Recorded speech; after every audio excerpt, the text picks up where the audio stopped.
What is going on, you guys? It's your boy, Independently Idiotic here, and we are back with episode 118 of the video game therapy series. Trying to get back into the groove of these things, but I tend to just post two of them and then nothing for a month. So maybe I can try to break that streak and at least try to get on a more regular cadence. There's just something maybe, I don't even know if it's like fear that drives like the inability to want to establish, because I think one theory I have on just like routine things is, I don't know if this is like an original quote or not, but I say that you live and you die in your routines or by your routines. And it's not to say that like routines themselves are good or bad in any absolute sense, but merely just to acknowledge the power of a routine of some kind, where like if you're in a bad habit of doing something, so that maybe that's alcohol on a Monday. I don't know. Coors Lights, much to Coors Light's joy, but like that bad routine can kind of you die in that routine. In the same way, like if you have a good routine of I don't know eating fruit or something every day, I don't know vegetables or something, or exercise. I think is probably the best example I could use.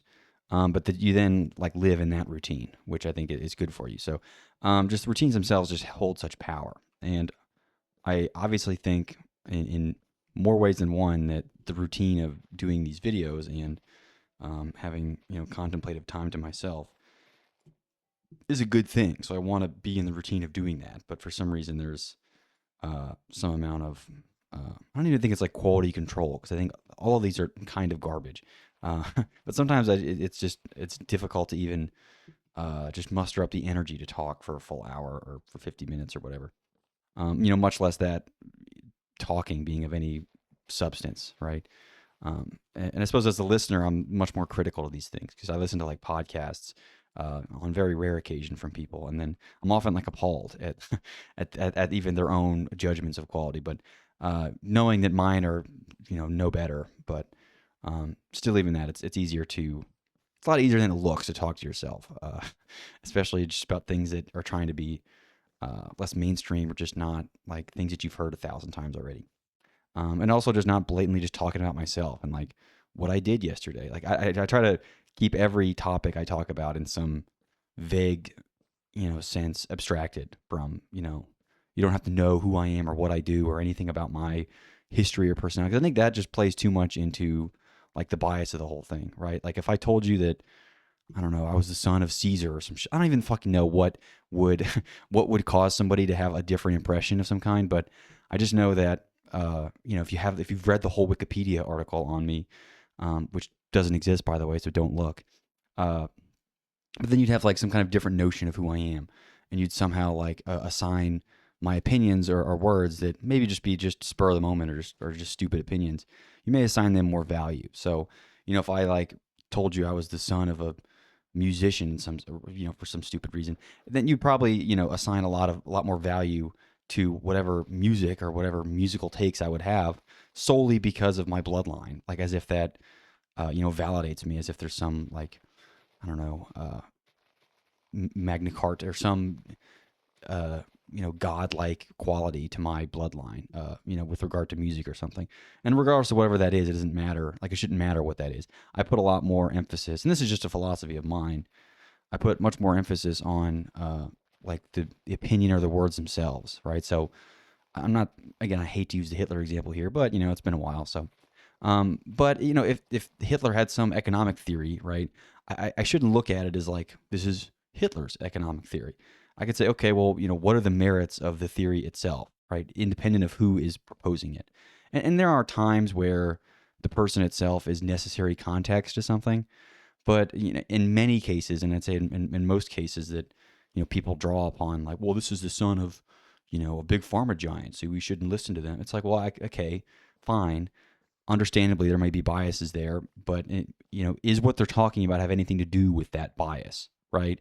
Is it the son of a big pharma executive who's then providing opinions on like I don't know some military spending? It's okay. Well, those are pretty two disjointed areas unless there's some kind of vested interest that the father of the family have in the military industrial complex.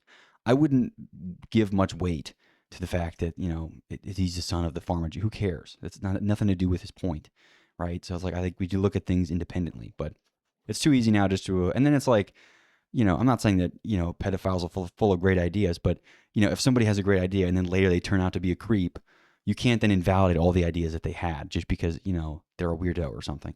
Because presumably people that have discovered things and have gotten Nobel prizes have end up being end up murdering people or being pedophiles. I'm not being I'm not saying that, I'm not calling all of them or saying that's like a regular thing, but that themselves shouldn't discredit the merits of the work. Now, it can discredit them as an individual, for receiving stuff about the work. I probably wouldn't be giving big payouts to some, Nobel Prize winner that was diddling kids. But at the very least, the work itself, there's nothing to do with that, right? Like his sexual preferences, unlawful or not, should have nothing to do with, the theory of, microbacterial, whatever his actual, merits of his research was. But it's too easy now to not separate, not even like the art from the artist, but like the work from the person, right? Every work is now their own, every person is now their own work. And I guess part of what my aspiration with just this entire channel is to separate that a little bit.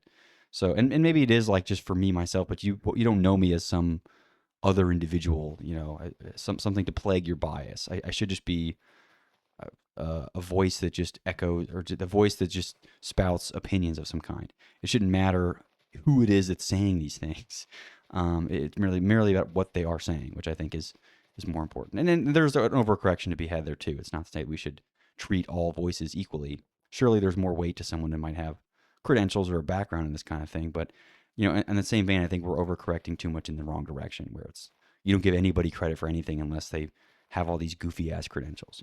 Like I said, the number of like PhD researchers who are just completely incompetent when it comes to just basic reasoning, it would blow your mind, right? But like the fact that they have a PhD, or a sheet of paper shouldn't qualify them, to say anything they want all the time. They can still say dumbass shit, but you can't defend something stupid just because, well, they have a PhD. Okay, fine, but what they said was very stupid. I don't care how many PhDs they have. That was a dumb thing to say. And likewise, somebody who dropped out of high school, if they say something that's of value, you can't say, well, that's what they said is stupid because they just dropped out of high school. All right. Well, does that have anything to do with what are they giving advice on high school classes? That probably wouldn't make any sense. I probably wouldn't listen to them there because they dropped out. But, if they're providing, research insights onto something else that they're doing independently, we shouldn't discount the merits of their research solely because of, a lack of credentials in some sense. So it's just really just giving people the benefit of the doubt in either direction and not over attributing or under attributing credentials to anything. Which is merely why I try to remain completely not anonymous, but pseudo anonymous to the extent where it doesn't matter. You're not like bringing in my personal. It's like, well, you wouldn't know anything about being left-handed because you're not left-handed. It's like, well, yes, this is true, but I'm making a separate point about this. This has nothing to do with being left or right-handedness. You should listen to what I'm saying, independent of this knowledge of whether or not I'm right-handed or left-handed, whatever. All that to say, I'm not making any points about being left or right-handed or ambidextrous. But anyway, I'll move on to some of this. This is something that another kind of damn you society kind of thing. Fish, old man shaking fist at clouds or something. But this like I just call it like the membership scam, and I'm noticing this particularly in grocery stores of all kinds. They all now have a pro membership that includes an app, your phone number, and yes, obviously, like you can make the argument that like all this data collection is benign, and then like, well, they're just like trying to improve, the experience of dining. Which, again, I am highly doubtful already of that being, of the consumers being the benefactors of all this data tracking. I mean, why would the consumers be the one getting the benefit from this? But what I think is the real unethical part of it is that you essentially have two options when it comes to these things. You either one, you opt into the membership, you get the membership, and you get this quote unquote discounted prices. But the discounted prices are the regular prices. They're just upcharging these non-members essentially for like charging them for wanting to have their purchases remain anonymous, which should be that shouldn't be a part of. They shouldn't extract additional value I think it's a lie that it's like, because you even see this like at gas stations where it's like, oh, this drink is 2 for 5. And it should be 2 for 5 for anybody, but it's 2 for 5 only for these like pro members. So if you have, the little card that is essentially associates that purchase with your information. So your options are either to purchase things anonymously, with cash without this membership card, and not have that data, coming back to bite you, or you essentially just get charged more because you refuse to do that, which is what it is. Like the companies, like they're not losing money on the 2 for 5, monster purchase. They're still, the margins they're making on that are still obscene. Like they're they're still making money hand over fist with that pricing. They're simply just charging the people who don't want to be a member even more. So they're just gouging people, which I would hope, in my society would be illegal. You can't do that, and that's bullshit. So it's a complete scam. This whole membership thing. And soon enough, I'm even seeing it with like parking spots. Like you even have like, this parking spot is for Chipotle Pro members. It's like, stop. You can't just make, and soon enough it'll be like, humans that have the AI chip, or or the legacy humans that don't. You can't keep drawing these lines, these arbitrary lines around people. It's like when the game is simple. I know what you're doing with this stupid membership crap. You're not, like, the consumers don't win. They're not winning with this. Why? Really? I expect you're doing nothing. Bill Burr had a great joke about that. Oh, you're just collecting phone numbers for the benefit of it. And it's like, no, you're up to something. And it's like, I don't. Sure, we can't, like, maybe that's not direct fraud right now, but obviously sitting on a pile of consumer phone numbers and all their purchase history and consumer information is probably worth something, right? And I think it's not, I shouldn't just be giving that away because that's very valuable. And sure, maybe like my individual purchase habits are not valuable to, Chipotle or whatever the fuck is, Walmart or something. But obviously, it is highly valuable in the aggregate. So just giving it away it seems wrong. So anyway, I just call it a scam. I think it is a legitimate scam, where they're just charging people more if they refuse to be a member, or just even if they have the membership, to not like let them know what they're buying. Right? It's not up to you. Should know what I buy, and you shouldn't charge me more, to not know. So I just think it's bullshit.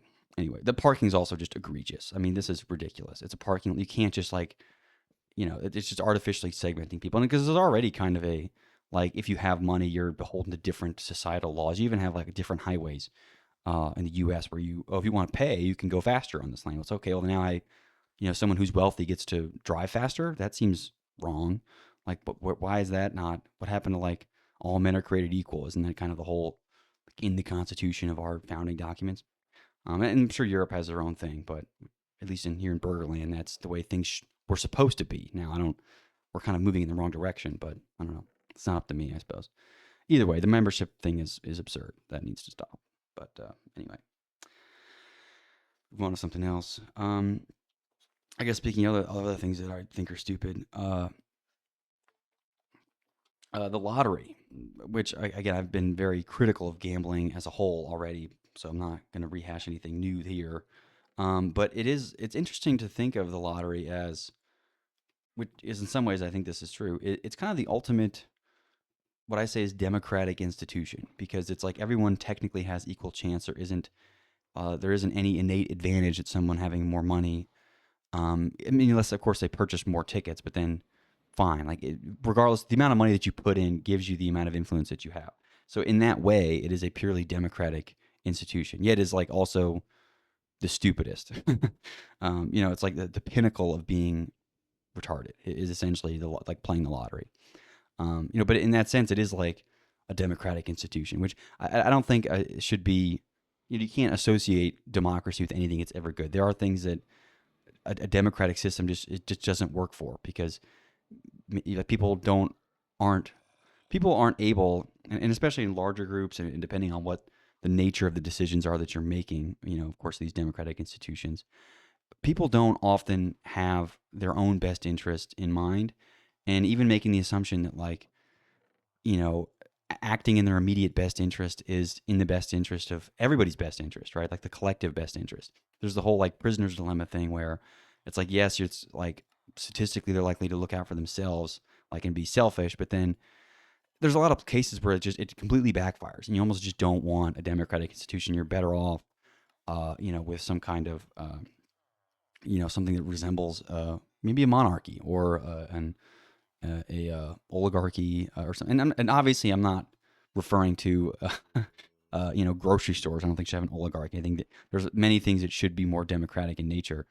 But the idea that like anything that is democratic at all is like a perfect genius, a great way to do it is, I think, is silly, right? So like if you tasked like suppose like every doctor's decision was made democratically, whether or not you were a doctor or not. It's like, well, that doesn't really make any sense. I'd almost rather have a small group of doctors making the decisions versus like everybody, because everybody doesn't have the same information that a doctor does. And doctor obviously, might have more insight to specifics around medicine. So why wouldn't we give that decision to them and not like have these morons making decisions for people? So even like, with voting and like on economic systems, I'm not saying we should have, a panel of economists make decisions, but there might be something flawed about having anybody and everybody who has an opinion vote on everything and everything all the time. Like there's just many things that people shouldn't be troubling themselves with. And that's part of the difficulty with even like the democratic voting system we have now is you're kind of expecting everybody to be fully up to date with whatever figures and facts are going to, decide these next election points.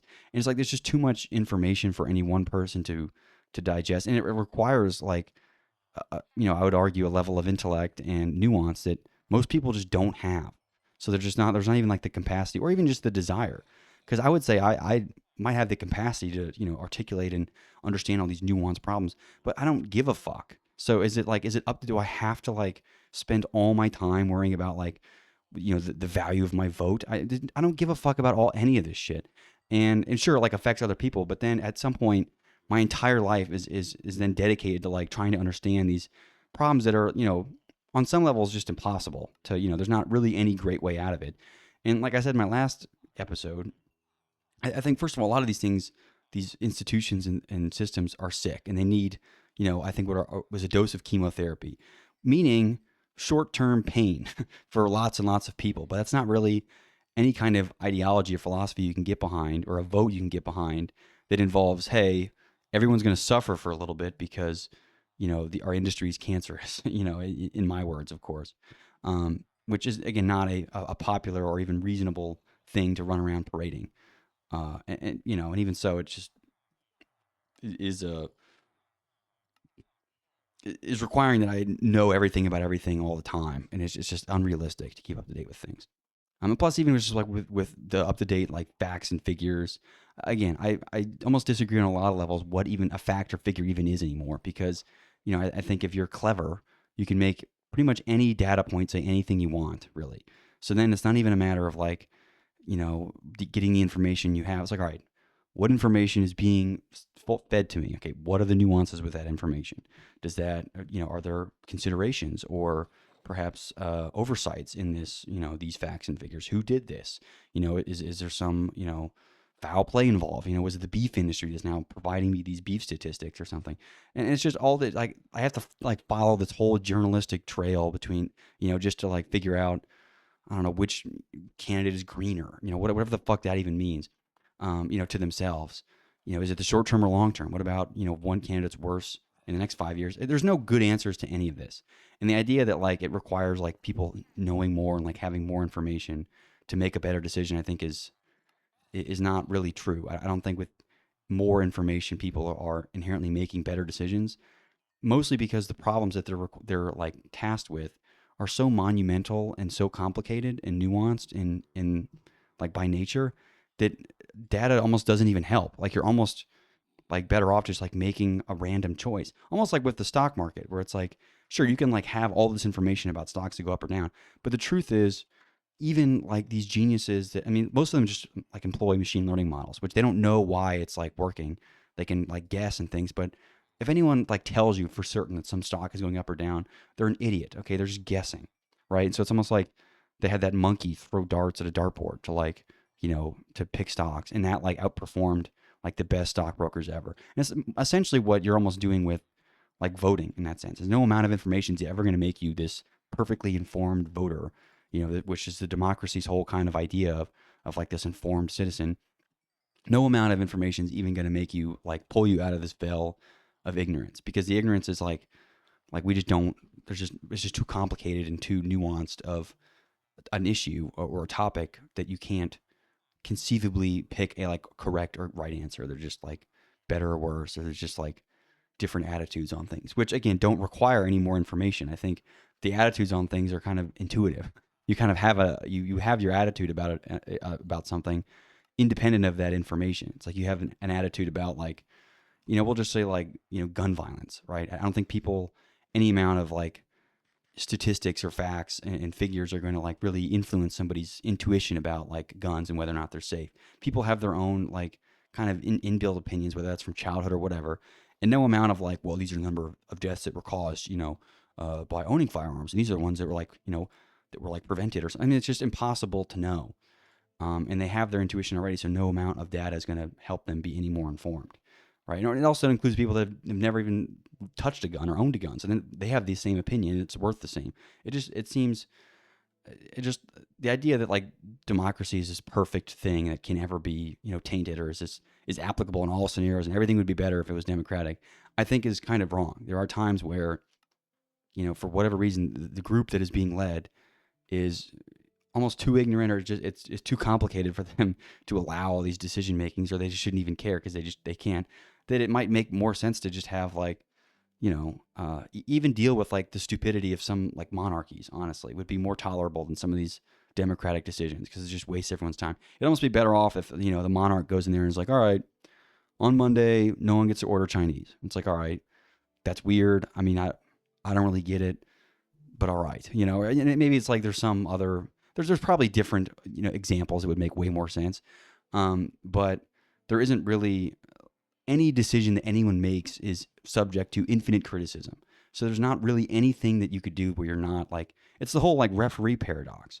Like if you're the referee, any call that you make, half the people are gonna fucking hate you. And it's not even a matter of like the merits of the call. Maybe it was a good call, maybe it's a bad call, whether it was for the team or anyone like you're still going to get yelled at and get death threats on Instagram or whatever. There's nothing that will change that ever. Besides the entirety of human nature relaxing and not, I guess not being who they are. But I think that if nothing else, that part of humanity is gone. It's like we've turned over enough rocks in that vein to not go back ever, really. But anyway, yeah, you're pretty much hated. So I don't know. The lottery as a specific institution is funny to me because it is democratic. Like it just it's tautological that it's a democratic institution. Everyone has an equal a chance, but that is also means it's also just a stupid institution. And it's always like I said the last time. It's always insulting to me when I'm driving around and there's just this enormous building, like a building that is unfathomable in size. Just so many rooms. It's an enormous building, and it's like the education lottery, which how much money did that building cost? and why is like the lottery raking in that much money? And why is it dedicated to education? That seems silly, right? Where's the building for education? If that's the building for the lottery, where's the building for education? I want to know. Um, anyway, I'm not going to talk about that anymore. Move on to something else. Let's see.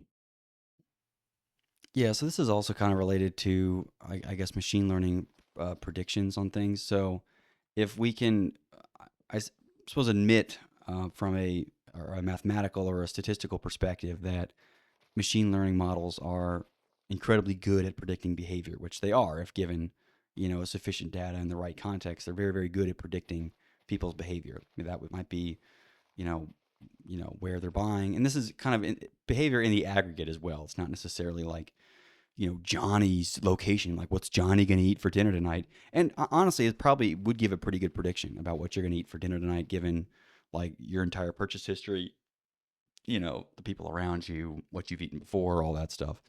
There's probably a pretty good prediction on what you're going to eat for dinner tonight. But that aside, even in the aggregate, the predictions are pretty good.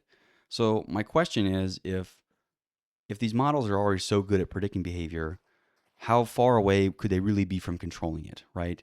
And it's not to go the whole full tinfoil hat thing and just say that like all your actions are being controlled by the demons or whatever bullshit that like I don't know some charlatan would run around and parade. But surely there is some strong association between predicting behavior and being able to control it. right? So it's like if you know that, and I hate to bring this down to like the level of rats or something, but if you know that the rat is going to take this route through the maze or is going to choose sugar water over the cocaine or something, there's that obviously the whole point of knowing to be able to predict that is such that like there's an environment where you could control it, right? So it's like even with in a benevolent way, like medicines, if you understand, like if you can predict the how medicines or how like a certain cancer will develop over time, you then develop medicines to then control that behavior, right? So there's this kind of strong association between prediction and controlling. So in the same vein, if machine learning models are predicting people's spending behavior and maybe their political predicting their political outputs, which they already are. There was all that stuff about trying to predict the political associations in certain areas and swing states and what have you. So if they're already, you know, decent at predicting all that and showing them ads, again, how far away could it be from controlling it? And I think you're going to be hard pressed to have a bulletproof explanation that is, that there's just this fundamental eons of difference between predicting behavior and controlling it. I'm not convinced that there's that big of a difference.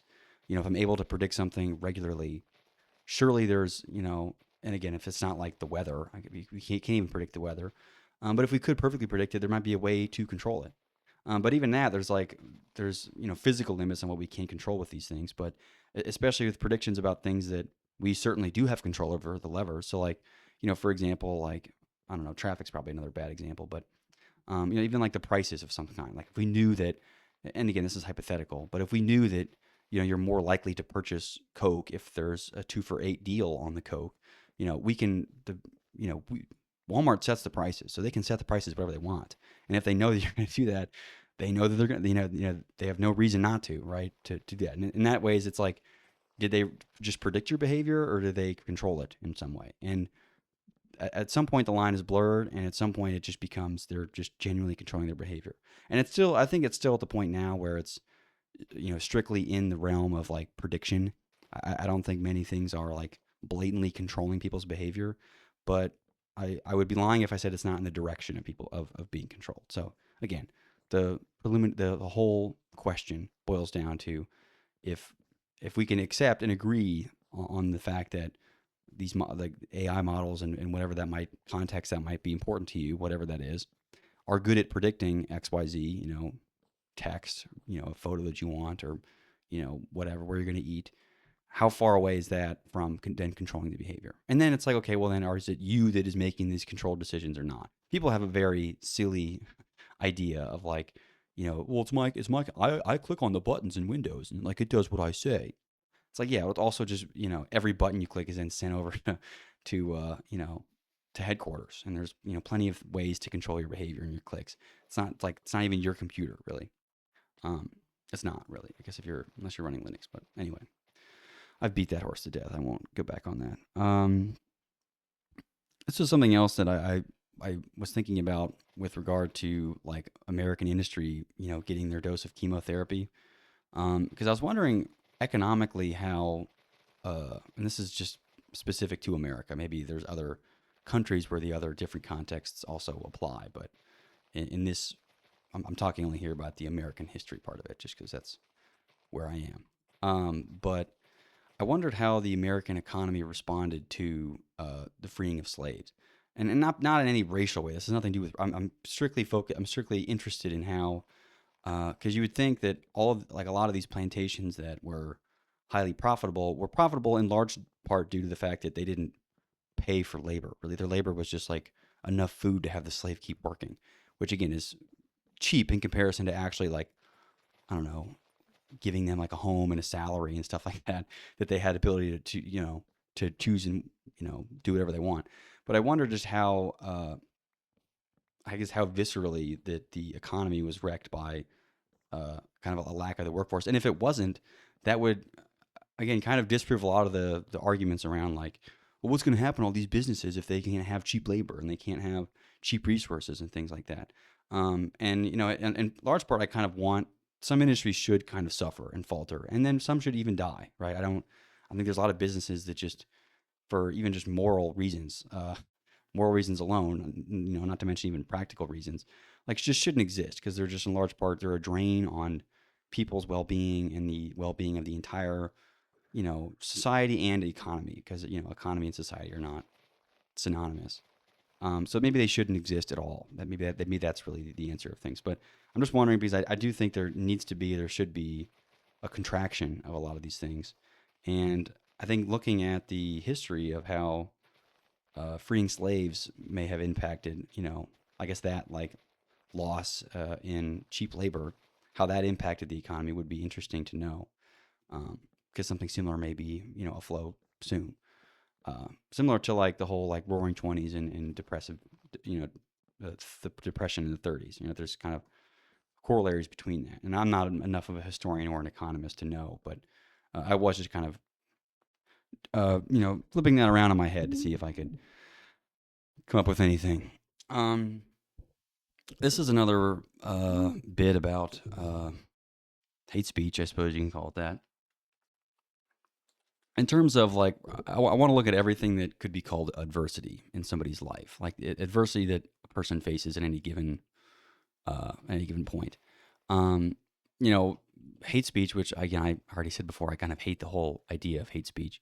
Because who hates what and what is it? Where's the line? I don't understand it.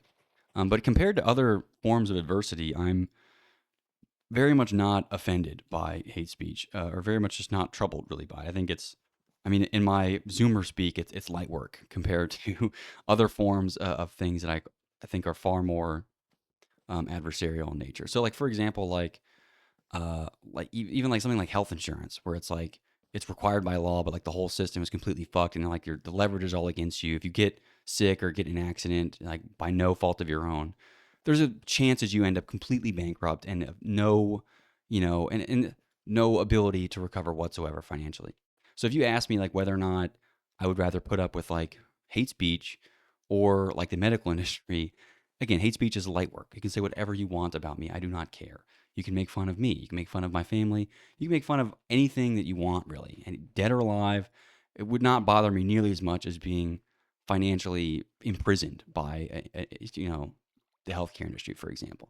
Same with even like, like lawyers and car insurance. There's all kinds of industries that like hold people financially.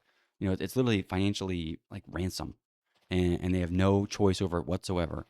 Again, I would welcome hate speech in comparison to that. I'd say if you'd rather like hate speech live on and we can fix some of these like completely fucked industries where it's just like you have nowhere to turn, you're just screwed legally, you're screwed financially, there's no way around it.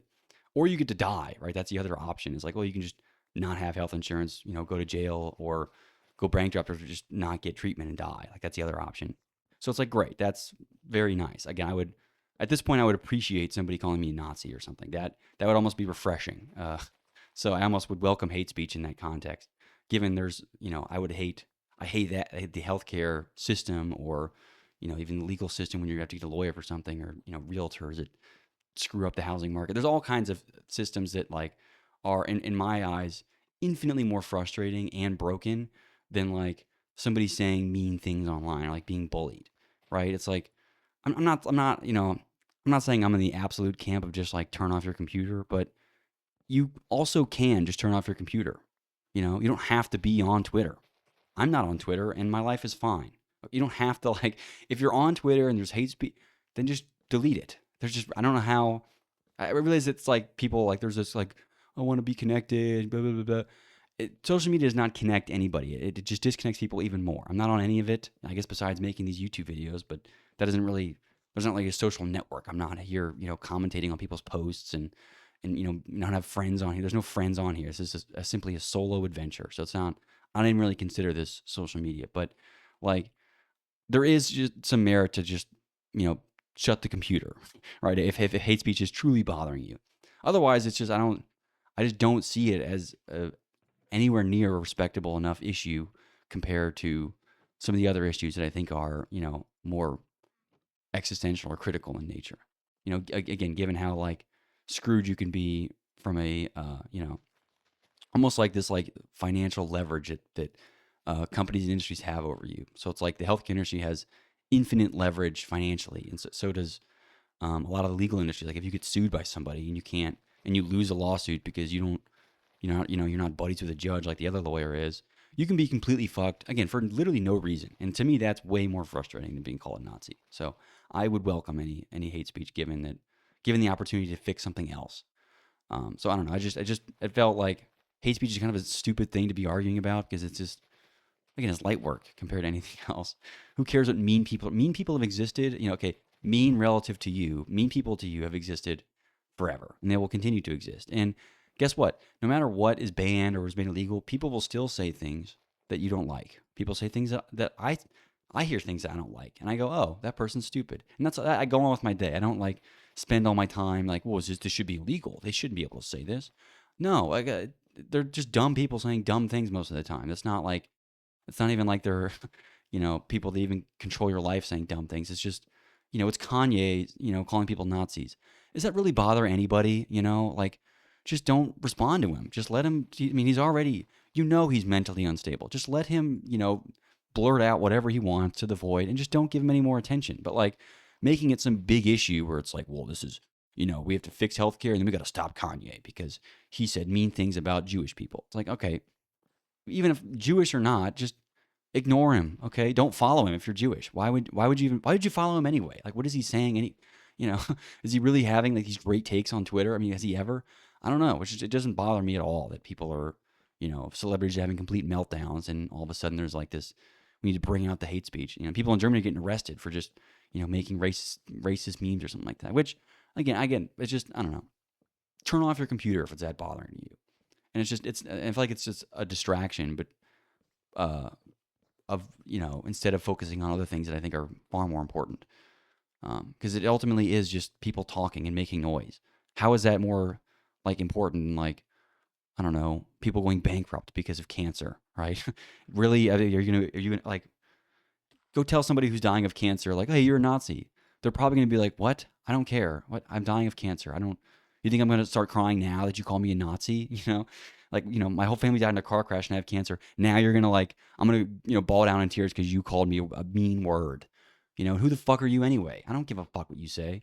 Hopefully that is the attitude. Now there might be people that that's the stick that broke the camel's back. But at that point, I think you have bigger problems, right? If all it takes for you to mentally unravel is to be called a mean name by some random person on the internet, you are psychologically immature or in a very, very vulnerable space where you shouldn't be on the internet anyway, right? If you are a bipolar schizophrenic, I would probably get off the period. I would live in a cabin in the woods and I would maybe have a pager. That's it, to deliver like food supplies. Otherwise, I would read and walk around. I would not spend any time listening to anybody on the internet for any reason. I mean, even music might be too dangerous to listen to at that point. So I don't know.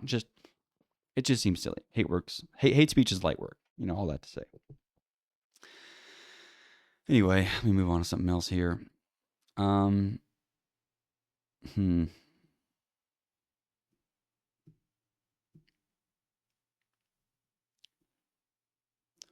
Yeah, I was thinking about this. Someone framed a lot of the like divergence in I'll say like male to female relations as and this I just thought was interesting. I don't know that I echo this sentiment whatsoever, but um they noted that like the divergence in men and women. And again, I'm going to ignore the I guess the small population of trans people that exist in the amongst this binary, but that's not what this is about anyway.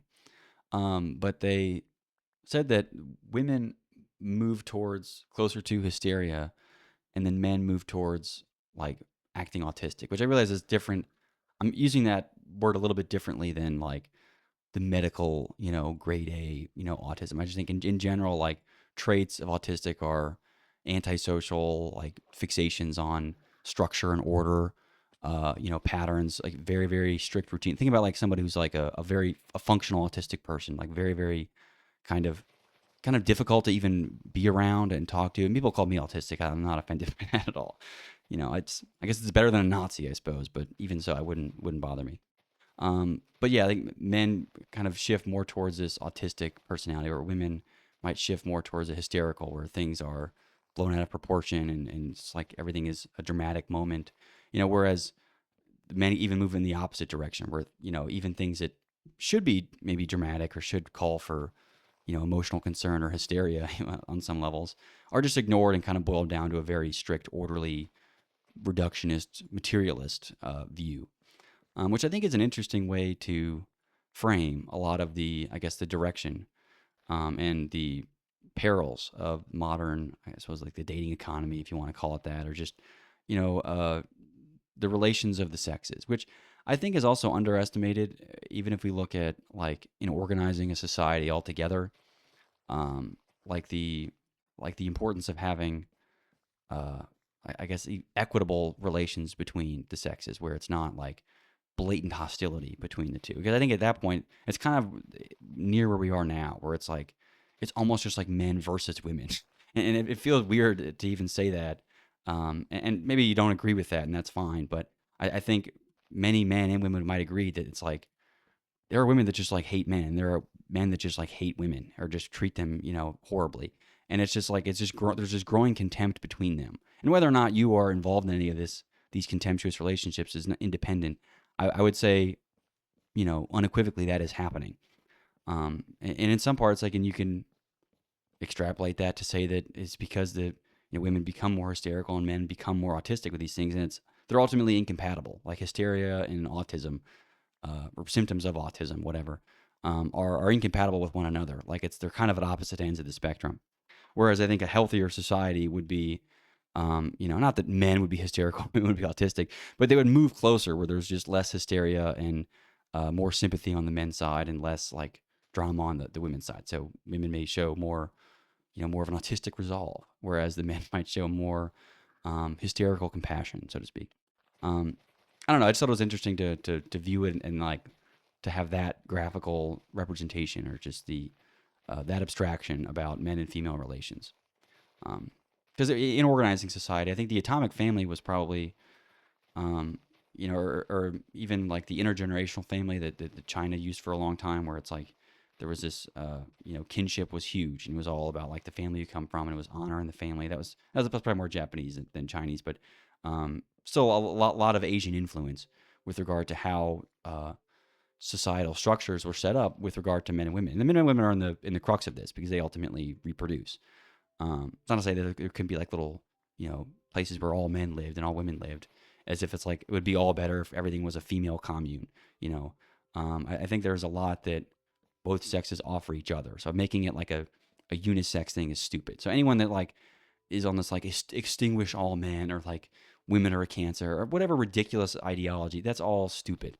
Like I think anyone who's making the argument that they aren't stronger together is a fool, because there are, again, I would argue, very obvious and complete things that women do that behoove everybody, including men, and vice versa, right? I think, there's just any argument against that is silly. But there are different, I guess, strategies for, I guess, organizing a society where men and women, have incentives to get along and to do things together, to grow a family together, whether that be, if, family with extended family, with the grandparents and the grandkids all in the same house, or like a small community of some kind, or just the classic like old atomic family. They live 2 hours away from everybody, but they all kind of work within each other, one unit. What I see is particularly, the direction that we're going in, a concerning one, is where it's like there's no even atomic family unit.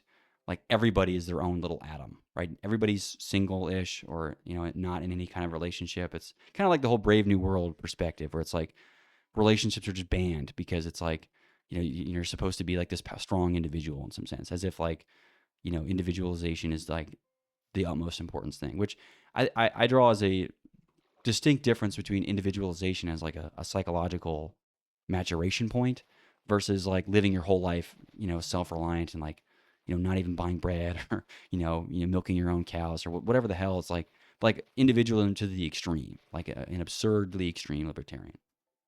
I view it as different, but I think the individualization to the extent to where no one is in any kind of relationship and there's no either atomic family structure or no like family slash community structure of some kind, I think is problematic. Or if the community itself is like is a monolith, right? If you're in your community and your only real social community is just like an all men's chess club or something like that, I view that as slightly problematic, given that maybe there's a healthy community should have a wide variety of perspectives, not in a quota way. I think wide variety of perspectives given your, you know, given the context of who lives in your area. I'm not saying if you live in rural Indiana and there's no black people out there, I'm not saying you have to go wrangle down a black person so they can, so that your community is diverse. I think that's not what that means. I just think diversity, if you're actively excluding people that are in your vicinity because of some arbitrary,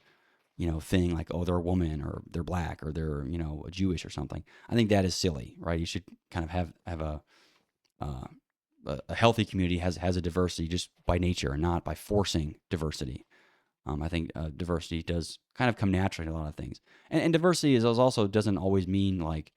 I feel like when I say diversity now, it's just like they just think, oh, black people. It's like that, but diversity is its own word that has its own meanings. It doesn't just mean like racial diversity, right? There's financial diversity. I think that probably has more to do with people actually being different than anything else. People that grew up in different income brackets have wildly different lives, and I don't care if they're black or white or orange or purple, whatever fucking color. I don't give a fuck. The color has almost nothing to do with it.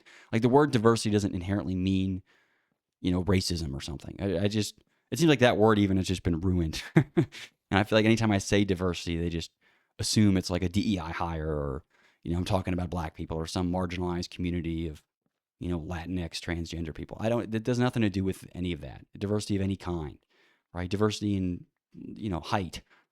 Fine. Don't have all 7-footers on your team. Whatever. And there are places where diversity doesn't make any fucking sense, right? No one's arguing for diversity in the NBA. Like, well, where's all the white people? They're just not good. I don't.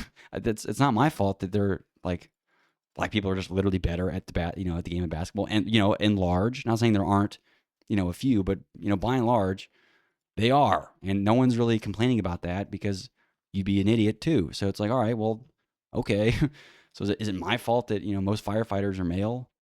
No. Do we have to have like sure we shouldn't exclude people, but like the fact that we have to be 50-50 seems silly. It's like why isn't then nothing needs to be equitable everywhere. I think equity has its there's nuance with things being equitable. Like it doesn't not everything has to be exactly 50% women and 50% men. There are fields that men and women gravitate towards differently, and that gravitation should be natural, right? And it should be fine. It should be encouraged. I'm not saying we shouldn't blacklist people, but there's just nuance here that people like to ignore, and that there's just I guess it's easier just to say that it's easier just to get half and half. That's fair. It's like, well, it's fair, but is it smart?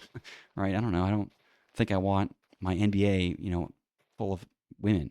I don't think it's not going to be as good. Like they're just going to be worse. And that's not a jag against women, but in general, they're not going to perform as well on a male basketball team than a man, and black or white. I don't really care what race it is. No, but no one's even arguing with that. So it's like everyone agrees with me there, but then there's like places where there's quotas that, that are somehow, less stupid than that. But I don't know. Either way, not to discredit, there are, genuine like efforts and like keeping women or, black people out of certain fields. That certainly does happen. But I think to the extent of, I don't know, making the NBA and all, women and men thing is just, it's going to be silly. But either way, I'll stop talking about that. That seems very topical, political, but whatever. Wanted to cover that in general anyway. I suppose my last thing is a little bit of a, I don't know, kind of an AI conspiracy, so to speak. It's not really a conspiracy. It's just an observation I had about a single model. So the DeepSeek R1 model that came out of China, I think is, and it's already, I think this is already kind of well known, so it's not even really a conspiracy. But it's not a model that's trained like on raw data itself. It's more of like a fine tuned model trained on like outputs already. So it's almost like it exhibits like very good intelligence at like these tasks that were that are being measured, but it's not because it's like this panacea of improvement of the model. It's simply because that was what the majority of its training was on these kind of difficult quote unquote reasoning tasks that again are all kind of a part of the subset of the same the same like questions and things that are being benchmarked. So part of the difficulty in seeing, past like the veneer of DeepSeek being this like huge improvement on AI and this whole thing, like DeepSeek wouldn't have been possible, not given outputs of GPT-4 or any of the other models that are much bigger and actually train themselves on all the data. Um, but I just think they're not nearly as, the benchmarks don't really show that, and they don't indicate that it isn't necessarily the, extent of improvement that we imagine. If you just look at like the numbers of like, oh, it cost, this much less to train, and what is this and that. Again, but the results are the same. The results are the same is what I'm arguing here is the difference. The results that are the measurement of said results uh, are not compelling to me in the sense that I think the way that benchmarks are done, you can game the benchmarks a bit. And simply all I see is DeepSeek is just a very good gaming of the benchmarks, right? Whereas I think if you invented, 15 new benchmarks on completely different things that were all like some other kind of different types of intelligence and things, I think you would then truly see the different, okay, well, this thing kind of sucks compared to the bigger models, um, in terms of a general reasoning agent. But all of this, all of this to say that none of these are close to these general reasoning agents. They simply just don't have, uh, I guess, the millions of years of evolutionarily, or of evolution that has trained, the basal ganglia or whatever at the bottom of our brainstem. It simply lacks all of that, and they're training only kind of on this prefrontal lobe, so they miss all of these like, to which, all this intelligence, which to us is just animalistic instincts, but to a model is something that they don't have. They only have Reddit and the Internet Archive, which are nice, but aren't, it might help with certain prefrontal tasks, but aren't going to help in I guess solving human problems that inevitably begin at much deeper parts of the brain. But anyway, I'll wrap it up there this time. Thanks for watching. Peace out.